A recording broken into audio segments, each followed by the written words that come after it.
to be able to turn your water heater on and off with the JAYCOMMAND Smart System with the Pro tablet, you're going to want to go to your screen up here. You're going to go to your tank section again, and then you have an electric water heater button and you have a gas water heater button.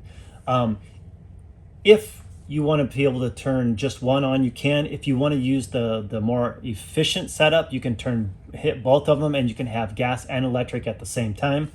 The other way to do it is to go to your BYOD device again, go to tanks, and you have your electric gas water heater and your electric water heater.